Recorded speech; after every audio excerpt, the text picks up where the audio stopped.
What's up guys, Stephen Bogran here from Pro Physique. Today, what I want to talk about is powerlifting and bodybuilding at the same time.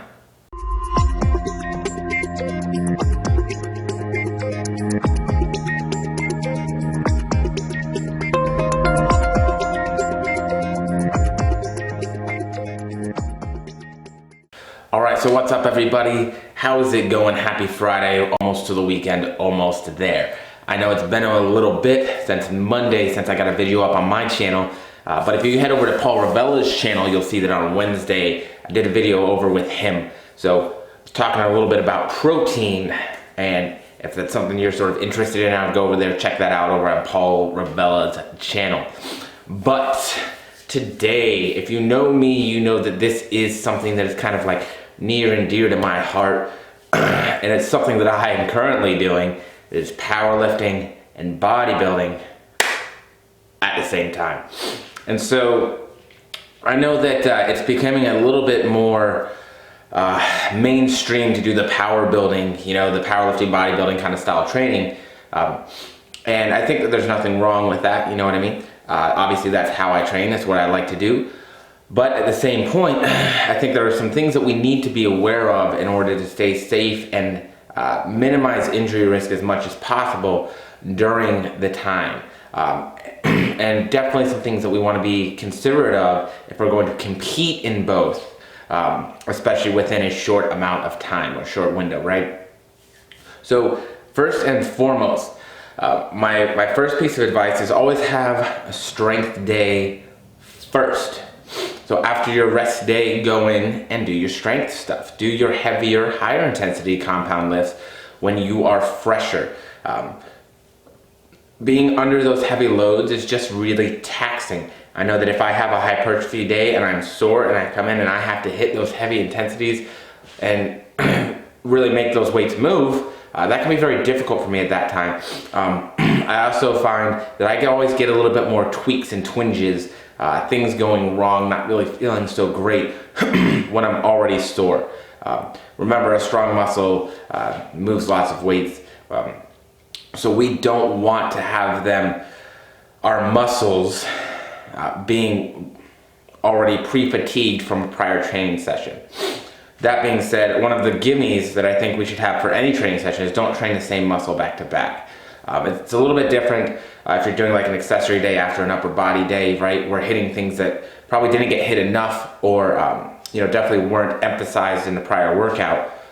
But we definitely don't want to have to hit legs 2 days in a row. We want at least one full day of rest in between. So that's just a 101, how to prevent injury. Don't get yourself hurt. Don't be a dingus, as Doris would say. So don't do dumb stuff, right? So there's kind of like my gimme one, right?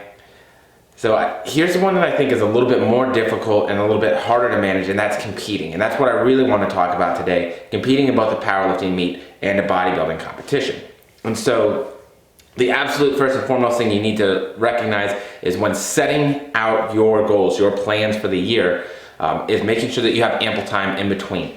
And making sure that you deal with your macros and your nutrition properly so that you can be as successful as possible in both. Understand the likelihood that you're going to be hitting a lot of PRs is low. So that is just part of the process when you're dieting down. However, if you've had a good amount of time in the off season in between shows and you've been in a calorie surplus, you still may be hitting some PRs. You want to be open to the idea that you go in and you take what the day has, just like any other meet. So the big thing for me is that your powerlifting meet is far enough away from your bodybuilding show so that you are still high enough calorie to perform well and to perform safely. The leaner you get, the higher your risk for injury is going to be being under those heavy loads. You just have less body fat, right? So a lot of things change. All of your leverages change. For somebody like me who stays reasonably lean, my leverages don't change too much, but it most certainly becomes more difficult to brace against my belt and to get in position for certain lifts, okay? We want to be very aware of this when we're going into the meets and when we're training heavy and we're still doing that undulating periodization with higher intensities. Again, first and foremost, you always want to worry about injury prevention. That should always be your first thing. Okay? Point proven, right?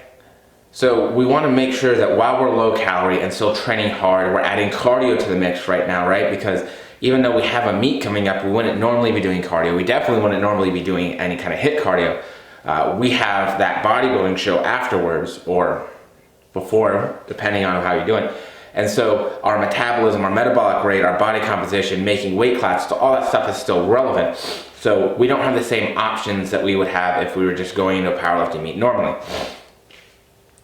So we want to be aware of our planning period. We want to make sure that the powerlifting meet is far enough away and that our calories are still high enough that we can perform well enough and safely enough on the platform.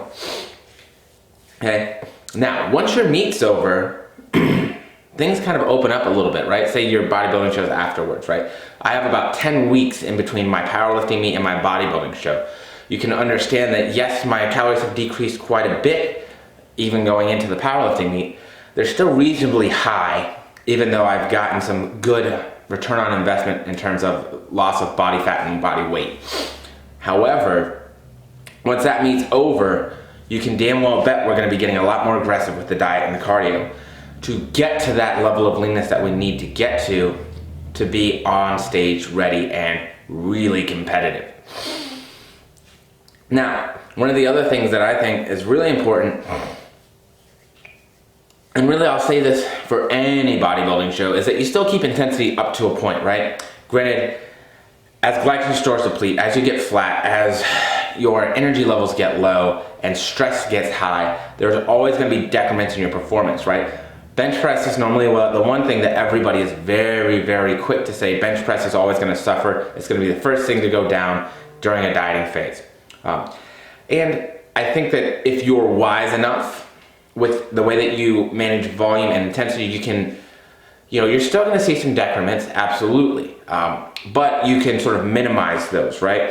I think for me, what I realized was my biggest mistake in prior years is that I would stop doing compound lifts altogether. Like I stopped deadlifting for a good 3 months one year.